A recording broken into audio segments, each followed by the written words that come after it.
This week in South Florida, the COVID-19 numbers explode.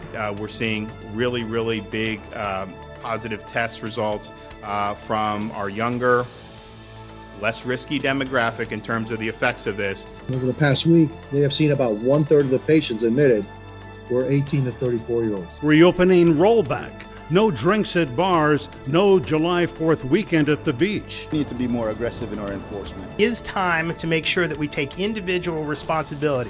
Face coverings, new mandates, and new lines in the sand.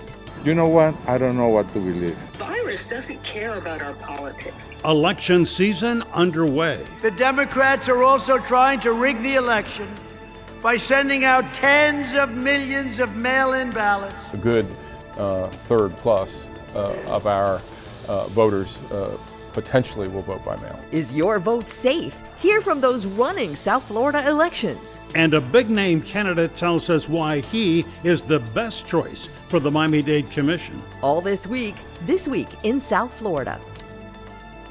Good morning. Glad you could join us. I'm Michael Putney. I'm Glenna Milberg. We begin this morning with the explosion in COVID-19 cases, especially in South Florida. What needs to be done to stop the spread, and by whom? The daily number of new COVID-19 positive cases tripled this week by the day, topping 9,500 on Saturday, 8,500 today. The infection rate on the test at one point reached 25% in Miami-Dade. And as much of a gut punch as those numbers may be to see, one of the infectious disease consultants advising Miami-Dade County says she is not surprised.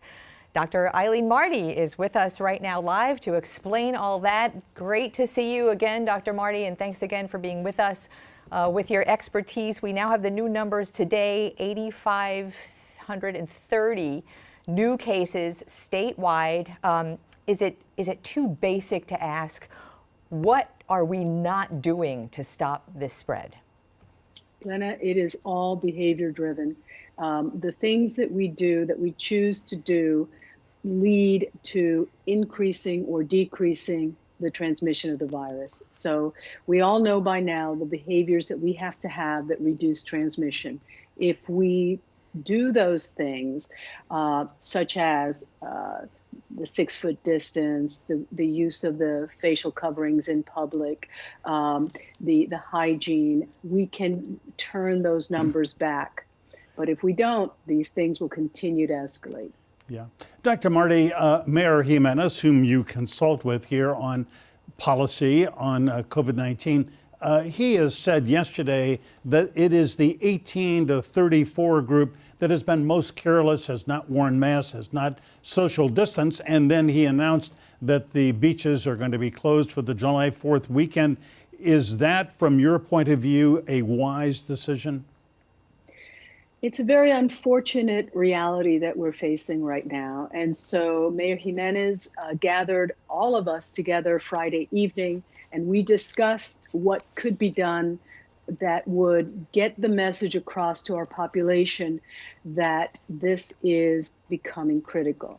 And he proposed closing the beaches for July 4th because it's very sad to close the beaches, but obviously people may gather in very unsafe ways, particularly in a holiday, and drinking all kinds of beverages that may change behavior in such ways. So it seemed that the safest thing, with the kind of numbers we're seeing, with the problems we're having with our hospitals, was to go ahead and close the beaches for right now. You had touched on behavior. There is, Dr. Marty, such a debate right now among a lot of people over masks. There, depending on what zip code you're in at any given moment, there might be a mask mandate, a suggestion. The governor this week was asked, are you going to make this a statewide mandate? He is not, for a variety of reasons. And the mayor of Miami-Dade has not made it mandatory all the time. Just for people to know, Miami-Dade and Broward, mask inside all the time, public places, outside only when social distancing is not appropriate. And that's something you signed off on. So is it time to make masks mandatory? And why would we need to do that if the evidence is there and messaging doesn't work? Why would laws work? Well, it's very, very unfortunate that such a reasonable thing to ask of people has become a political issue. It's mind-boggling to me. I think we had these kind of issues back when we were asking people to use seatbelts, and eventually people got the message: seatbelts save lives, masks save lives. It's such a reasonable thing right now, and it boggles my mind that we're not doing it. And when it comes to what we should mandate or not mandate, that is a political decision, of course, and that's not my lane. My personal opinions to the mayor were that we should fine people who are not wearing masks. You can take a snapshot of who they are, and you can definitely give them a warning the first time, give them a fine the second time, bigger fine the third time. See if we, and I hate that, because the reality is we should want to do this. We should be doing the things that we do because they make sense, because they're logical, because they protect us and they protect others. And that's how we should look at this. Yeah. Dr. Marty, Mayor Jimenez yesterday and Governor DeSantis on Friday, they both mentioned perhaps the most troubling thing about the trending upward on the numbers of new cases is not just the new cases, but the percentage of people who are testing positive. It had been, I guess, in May down to 3, 4, 5, 6% per 100,000. And now this past week in Miami-Dade, there was one day it was 14%, and then it went up to 25%. What does this tell you? That tells me that there's increased transmission. So in other words, this virus is now spreading almost as it was before we ever instituted any of the public health measures that we instituted. And that to me is just a crime, because we all suffered through this quarantine period in order to get a handle on this and help us get rid of this virus.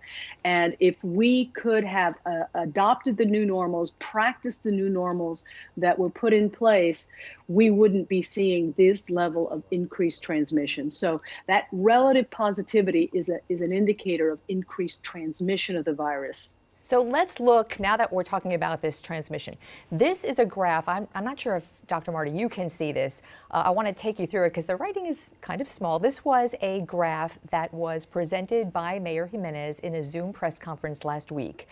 The top line, all the lines represent age groups. The top line is 18 to 34 age group, but they're all sort of the same trajectory for new cases. The little writing at the bottom marks the date. 5/20 is when the cities in South Florida began to open. 5/18 to 5/20 were the openings. You see a little bit of a rise in the week after those openings. The second marked date is the first week of street protesting.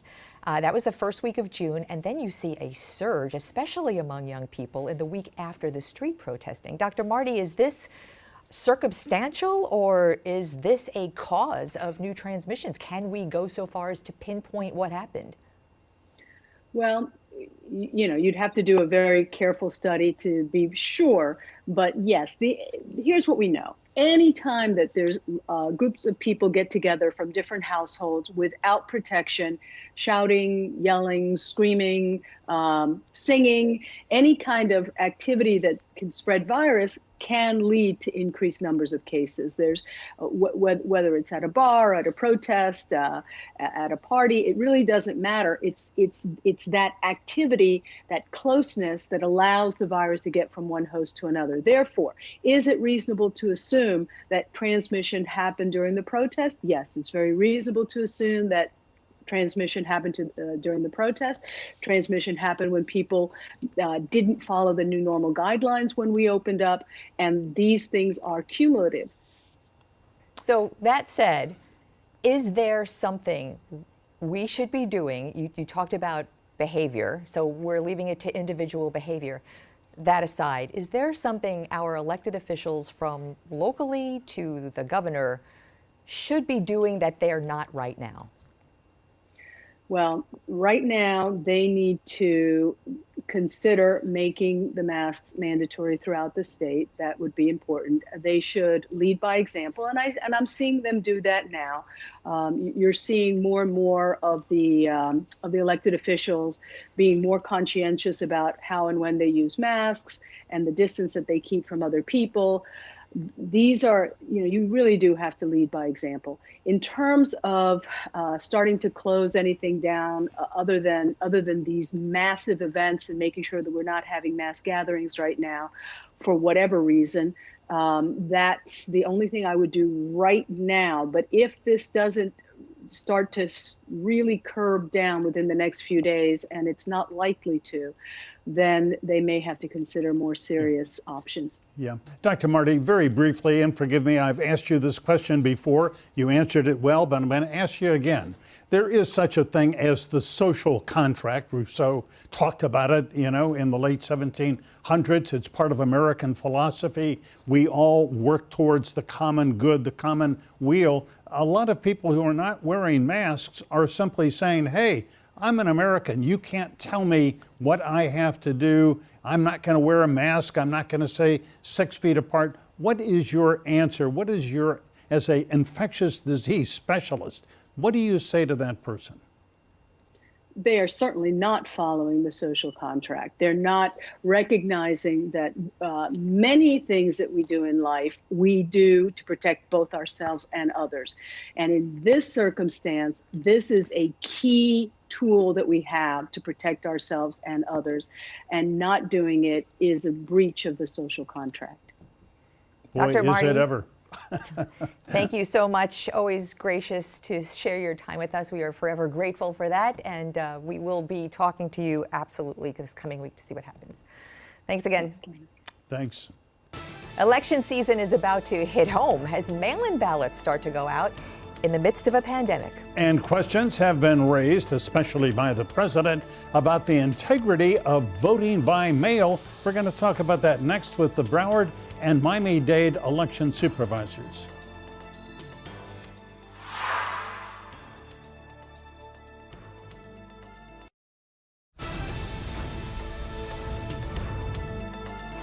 Welcome back. Voting in the time of pandemic already poses unprecedented challenges in securing healthy and fair elections. Add to that, the president now telegraphing fear that mail-in ballots aren't safe. You certainly want your vote to be secure and count, so let's talk about how that happens here with the two people in charge of voting in South Florida. From Miami-Dade, Election Supervisor Christina White, and from Broward, Election Supervisor Pete Antonacci. Christina, Pete, good morning. Good morning. Great to have you with us. Good morning. Good morning.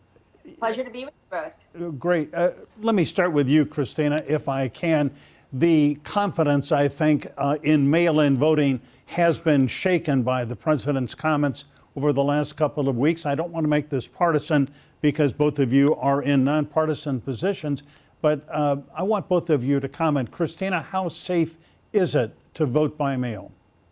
I certainly can't speculate as to why those comments are being made, but I can assure you that voting by mail is a very safe and secure voting method. The beauty of election law in the state of Florida is that voters have options, right? They can vote in the method that they feel confident in and secure in and prefer. So whether it's vote by mail, going during early voting, or on election day, voters have that choice. But I can tell you that the voting by mail method is certainly a method that's been trending upward over the last election cycles. It's continuing to do so in the face of this pandemic. Hundreds of thousands of voters already vote by mail because they choose to. And so I want our voters to feel very confident in the safeguards that we have in place, from being able to track the ballot being mailed to you, the fact that we've received it, that it's been tabulated, and other procedures that we have to make sure that it is in fact you that's voting. So if that is what makes you feel safe in this cycle, I recommend that you do it. And if we can, Pete Antonacci, respond to that same thing. Tell the voters, 1.2 million voters in Broward County, assure them that voting by mail is safe. Well, from the point of view of the supervisor's office, it works very well. The system's set up, track who asked for them, and then when the ballots are returned, check signatures. And make sure that it hooks up with the person that actually has requested a ballot. The rest is up to the voters, because let's be practical. As soon as a ballot hits the U.S. mail, a certain amount of privacy begins to be shed from the ballot. And from that point on, the voter has to take control of the situation. The voter has to treat that ballot just like that voter would treat a ballot during in-person voting. It would guard the confidentiality of that ballot really aggressively, would not let anyone else influence the vote during in-person voting, and would not turn over that ballot to third parties that try to collect them. So that's can I just jump in here? And I'd like to make that it's such a pleasure to have both of you with us. And I know it's tough to have a conversation when we're doing it via Skype and no one can really see each other. But I wonder if you both could weigh in on exactly that, because Christina, you know, there is no doubt that Miami-Dade County in the past has had allegations of fraud, especially absentee ballots in elderly housing. And there has been those instances that people can hearken back to. But since then, there have been so many changes in procedures and law. And I wonder if you both can sort of have this conversation about what has changed so that people can really feel confident in that mail-in ballot.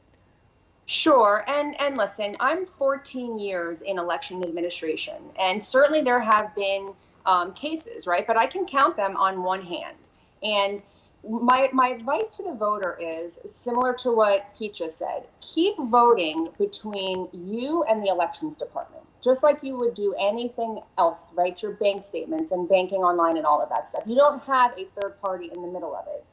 So put your request in, track your ballot, which you can do online. Make sure you sign your ballot, because that's what's important, right? When you go to vote in person, you have your Florida ID with you. So we're able to confirm that, in fact, it is you that is there to vote. How we do that with a vote by mail ballot is comparing the signature on the ballot, so you've got to make sure you sign it, with the signature that we have on record. If that signature doesn't match, that ballot will not get accepted by the canvassing board, and it will not ultimately get accepted. And so that is your safeguard as a voter, to know that if somebody, you know, took your ballot, it's not going to likely get counted. Now, the other side of that is, okay, well, what if my signature is changed? Maybe I should be fearful of voting by mail, because if there's not an exact match, then it won't get accepted. Well, that's also not true either. We are in the business of accepting ballots. We don't want to throw something out for signature discrepancy. We're looking for similarities in signature. It doesn't have to be exactly the same. So, you know, we understand that, you know, with age and signatures change over time. We're looking for similarities. Pete, right? You had, and that I think is a similar situation. Pete, you had a mailer go out explaining this week to Broward voters, did you not? Not this week, but in the recent past, within the past few weeks, a mailer has gone out that's advised the voters to do all that. Christina speaks the truth.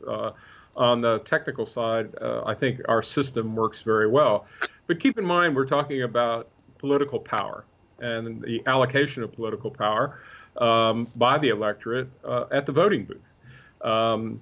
The twist this time is a lot of that is going to go on at the kitchen table. And at the kitchen table, repeating myself some, voters should zealously guard the confidentiality of their decisions. The system doesn't work very well when the decision-making of voters is being overborne by third parties. So if people stiffen their necks and say, this is between myself and only myself, this ballot, things will be fine. If people give in to the importunings of third parties to collect ballots and to influence decisions, things will not go as well as we would like. Yeah, well, I do recall, and I think Lena does as well. I know Christina does, because she was a young employee, I believe, at the elections department in Miami-Dade. But many years ago, there was a famous man named Mr. Yip in Miami who was dead. And he cast a vote in a Miami mayoral election. The vote was delivered by a ballotera, a woman who collected absentee votes and collected a dead man's vote. But Christina, the law has changed, and now what does the law say? That a absentee, a mail-in vote can be delivered, but only by a close relative. Is that right? Family member? So first of all, I want to say that in Miami-Dade, we pay the postage on vote-by-mail ballots. So there is absolutely no reason for a voter to give their ballot to anybody, because in the past, one of the strategies was, oh, don't worry, just give me your ballot. I'll drop it in the mail for you. I'll put a stamp on it and I'll drop it in the mailbox for you. That doesn't need to happen anymore. We've actually put a stamp on it. And by the way, you can drop it off at any one of our early voting locations now. So if you don't want to put it in the mail stream, you have 14 days to drop it in one of our mailboxes that we are now going to have at each of our early voting sites. But in regards to deceased, the law has changed quite a bit. Everything is statutorily tied to deadlines, and as supervisors, we have 7 days to remove a voter that has been indicated as deceased from the voter rolls, right? So it's information that goes from the Department of Vital Statistics to the Division of Elections. They send it down to the requisite county, and we have 7 days to remove that voter. And so the voter rolls are certainly much more clean in recent years than in the past. I have a question, since this is live TV and viewers weigh in. I have a question, Pete, maybe you can answer this, from someone who said, you're talking about third-party entities. Apparently, one of our viewers received an absentee ballot application from an organization. Speak, if you will, is that legitimate? Is it safe? Should people take these third-party offers to register someone to vote who perhaps is not yet? In short, no. We have a mischievous group out of Philadelphia that's very well funded that disrupts our process down here in Florida, creates a lot of additional work. About half of the vote by mail requests that we've received on this third-party form are duplicates.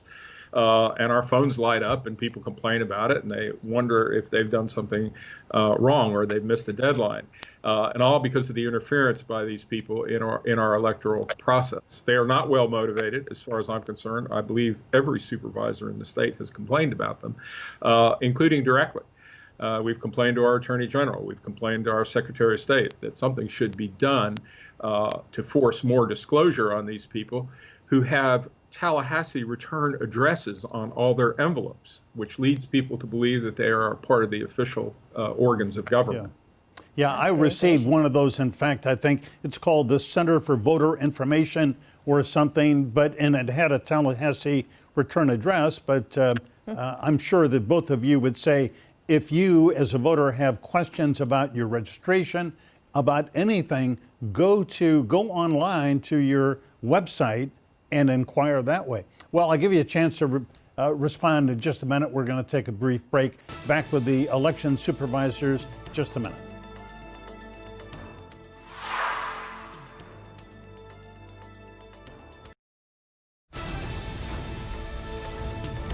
Welcome back on This Week in South Florida, something that we have never seen, and we're delighted we are. We have Pete Antonacci, the election supervisor in Broward County, and Christina White, the election supervisor in Miami-Dade.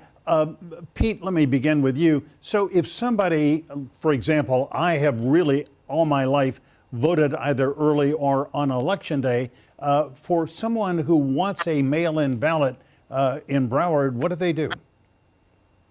They can either respond to the postcard that was sent out to about 1 million voters over the last 3 weeks in Broward, or go on our website and order it on website. It's very easy. Or by telephoning us and giving us the requisite information, and we'll get you a vote by mail ballot in August and November if you'd like. Yeah, and Christina, I know sort of the answer we're going to put up on the screen. You may not be able to see it, but here is that is the Broward website, and we also have one from Miami-Dade showing how to get a mail-in ballot. Christina, that is right. It is vote by mail at miamidade.gov.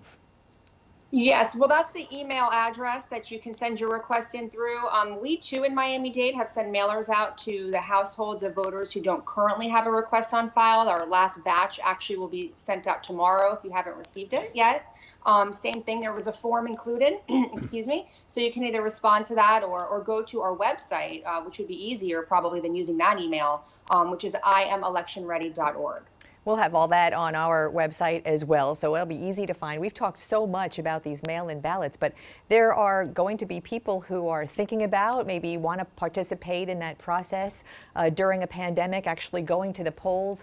I can't even imagine what monumental logistics you two are taking to make that a safe process. Pete, why don't you start and talk about what is that polling effort going to look like to really make people confident if they want to actually go cast a ballot at a polling place? Let's start with the good news, and that is that we had only 2 incidents of positive testing after the March primary, presidential primary.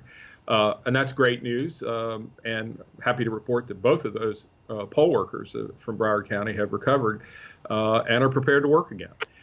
For our part, we're doing everything that the CDC has recommended, practical things, spacing, hand cleansing.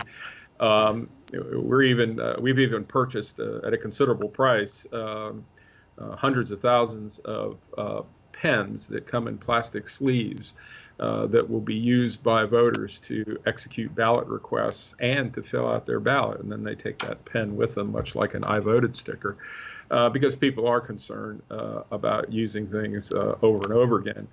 We'll be cleaning the common areas as persistently as we can, depending on the number of voters that appear on either early voting or election day. Yeah. Christina, I'm sure you're also taking similar kinds of precautions for people who are going to vote in person. But what about election workers in the precincts? Are you having trouble recruiting people to work? It is a concern, of course. The majority of our poll workers are people who are retired, right? About 35% actually of our poll workers are over the age of 65. So it is a bit of a concern because they're in that high risk group. But I am lucky because I also have the support of Miami-Dade County government. So I have county employees who do come in and fill in those gaps when I have them, fortunately. And also because we are anticipating so many people voting by mail, I think that a couple fewer poll workers in the polls is going to be offset by the lower turnout. So I do find that we're going to be properly staffed. So we too will be following all of the Florida Department of Health and CDC guidelines. And Christina, before we run out of time, excuse me, what percentage of voters do you expect are going to vote on August 18th or in the November general election? What percentage are going to vote by mail this year? What percentage of overall voters? Oh, I would say at least 60% of our voters are going to vote by mail. Wow. And Pete, what about you? I budgeted for 60%. We'll see how it turns out. I think a lot depends on our state of mind come August and come November. It is so great to have you both together with us. Such great information. Broke a little bit of news today, and I hope that we can be part of the effort in making people really confident to get out and vote in these very consequential elections. Thank you. Thank you. Much. Come on down. All right. Coming up, among the elections coming up are for an open Miami-Dade commission seat. And one of those open seats is in District 1, that is Northwest Miami-Dade. And a big name candidate for that job is going to join us next.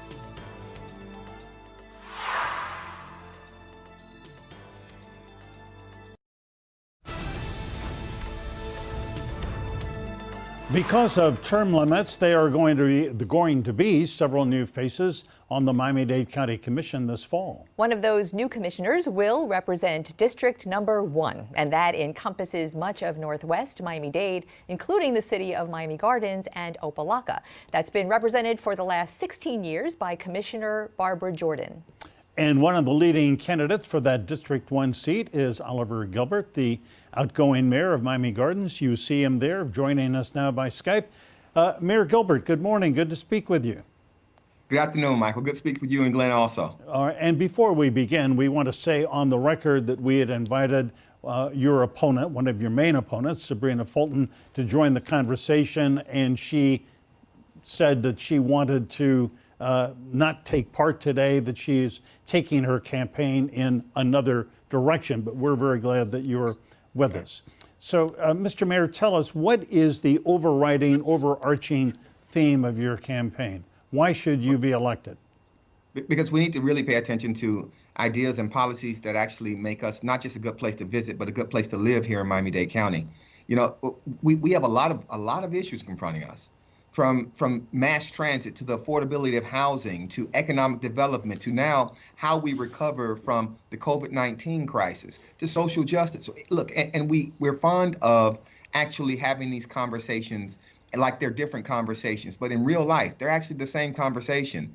Economic development and job creation and transportation and the affordability of housing and affordable housing and climate change, sea level rise, all of these things are one conversation that speak to whether Miami-Dade County is going to truly evolve into a world-class community. We say we are, but the truth is that we're a young community, Michael, and we're just becoming what we can be. We need to find ways to actually empower people, to actually grow our economy that isn't just centered on tourism. You know, because, Mayor, I don't mean to interrupt you. We're going to delve into all of those issues, and those are issues not only District 1, but all of Miami-Dade and Broward and South Florida are dealing with as well. And you talked about what your issues are for your campaign. In preparation for this interview, I talked to a couple of your residents and the people who live and work in District 1, and we keep hearing the same theme. Their issues are generally all in the basket of quality of life. So when you talk about economic development, sometimes economic development and quality of life aren't such cozy neighbors. Speak, if you will, how you balance those two things. Well, I think you balance it by having a comprehensive conversation. And all of the things I was just mentioning, you actually speak to quality of life, Glenna.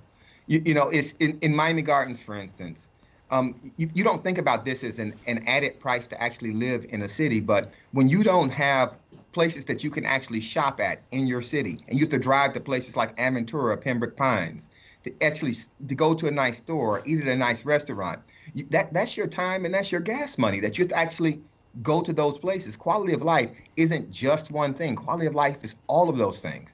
And so what we tried to do in Miami Gardens is develop a city that didn't just have residential houses, because when I inherited the city, it was basically single family homes. You can't operate a city this size just on single family homes. You need industrial space. You need businesses, because those businesses create jobs and they create a healthy tax base, which has allowed us to ultimately fund a lot of the programming that we've done on our parks for our kids and for our seniors.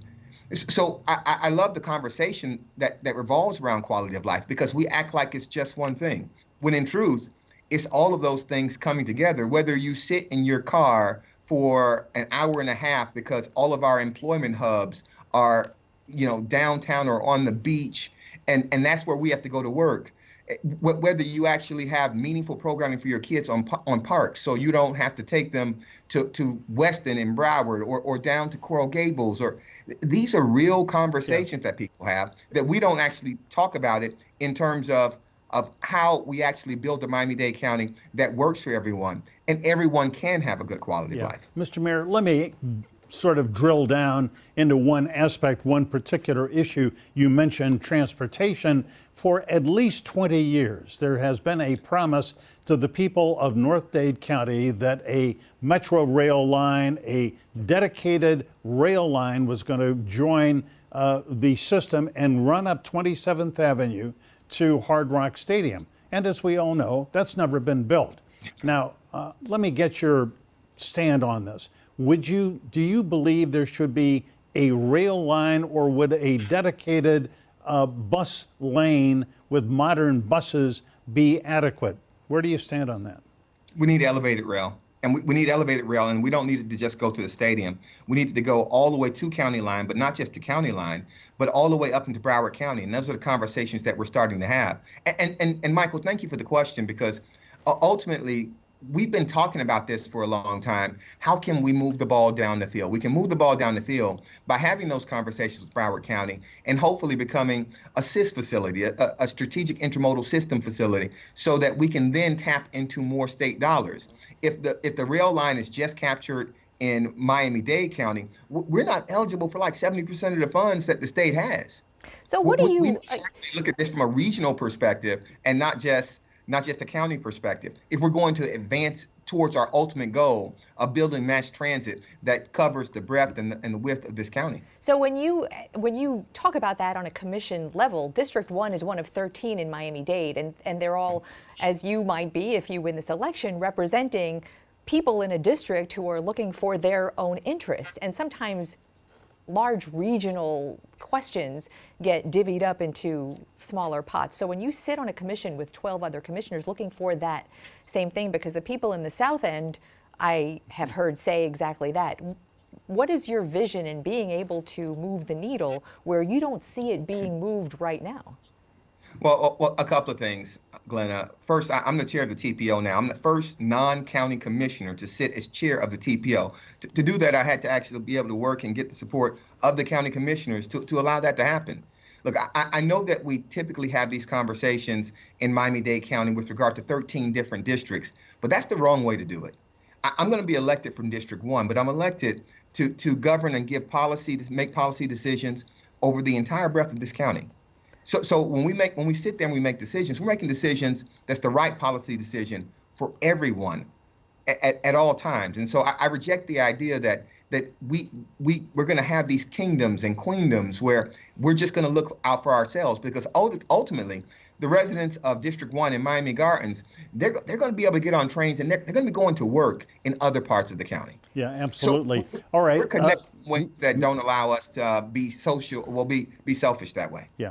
Mayor Gilbert, stay right there. We have more questions for Mayor Oliver Gilbert, candidate for District 1, Miami-Dade Commission. We'll be back with him in just a minute.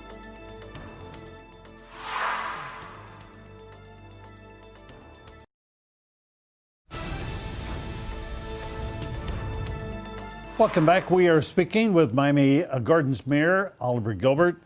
Mayor Gilbert, every candidate for office runs on his or her record. So you have been the mayor of Miami Gardens for what, the last 8 years? One of the stories that has been in the news in the last couple of weeks has been problems with your police force. Just this past week, one officer was charged by the state attorney with brutalizing a woman during an arrest. And then the previous week, Local 10 News did an investigation, showed two of your officers, including the one who was just charged, beating up a guy at a gas station in your city. So I guess, you know, the buck stops with the mayor. Do you have a problem with personnel training your police force? No, we don't have a problem with training. What we do have, and I'm sorry, that's a horrible echo that developed. Welcome to live TV, Mr. Mayor. We will figure that out. We'll ask our engineers to try and fix that. And I can hear it over and over on my end, so I'm just going to go ahead and talk, and hopefully it's coming through well. Good, yes. What we've done in the city of Miami Gardens is we've actually gone and we've given all our officers implicit bias training. We've given all of our officers community policing training, and we've given them all the tools they need to be successful. And what we've said is that you're going to live up to these standards, or we're going to actually separate from you. And so what's important about the officer that was just charged by the state attorney, and what's important about the other officers, that they're actually former officers of Miami Gardens. Because what's going to be clear is that you're not going to violate the trust that we have in you with regard to community policing and fairness on the streets of Miami Gardens, and continue to work for Miami Gardens. Look, we have a department of over 200, I think it's 70 sworn officers, and we built that department under my leadership from kids from around this community. We started sending them to the police academy so they could be police officers in their hometown. That's how we did that. And we have a wonderful chief, Delma Noel Pratt. She works hard and she's been very good, and so is the city manager at, if officers violating standards, getting them out of there. Just while I've been mayor, we've actually separated from a number of officers. If you violate the standards in Miami Gardens, we separate from you. We fire you. So Mayor, you are the mayor of a city. You are a candidate for a county seat. So on the police reform and the calls for police reform, I'm sure you're watching what's going on at the county level. So weigh in, if you would, handicap what the county is doing right and wrong, and whether you would change anything. Well, I think that the county needs to do some of the things that we've done with regard to diversity. I'll just tell you, 13% of law enforcement officers around the country are Black. In Miami Gardens, that number is over 50%, and that's because we've been recruiting from our neighborhoods to go to the police academy. And I think that when you really want to have meaningful community police officers, maybe you should start by having officers that are actually from the community. I think that helps with relationships, and helping with relationships like that can only add to a sense of public safety. I think also every officer, without regard to whether they're actually in a community policing unit, every officer should be a community police officer. Every officer should be trained in implicit bias. I believe that civilian oversight is important in this respect because, we need people to actually trust the system. And that's one of the things that I would point out with regard to Miami Gardens. Whatever problems we had, what you do know about the city of Miami Gardens is that if you mess up, we'll fire you. We will. The law is going to apply to everybody here. Yeah, Mayor Gilbert, let me jump in the remaining time. Oliver, if I may jump in here, there is an effort that is underway, just begun in the Miami-Dade County Commission, to put together a civilian investigative panel who would look into allegations of police misconduct, including subpoena power.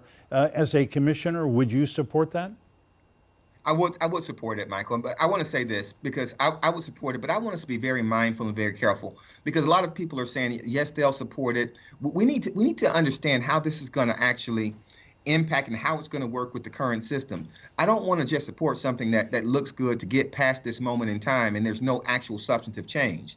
If we're going to do something, let's make sure we do it right so that there's real oversight, so that people know if they misbehave, there's going to be a real consequence.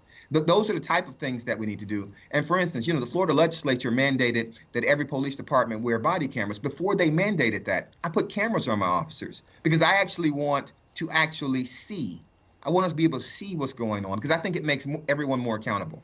Mayor Gilbert, great to have you on. We regret again that your opponent, Sabrina Fulton, couldn't be with us today to have an interactive debate, but so goes television. Great to have you on, and we thank you for your time. Thank you, Mayor. Thank you all. And we'll be right back.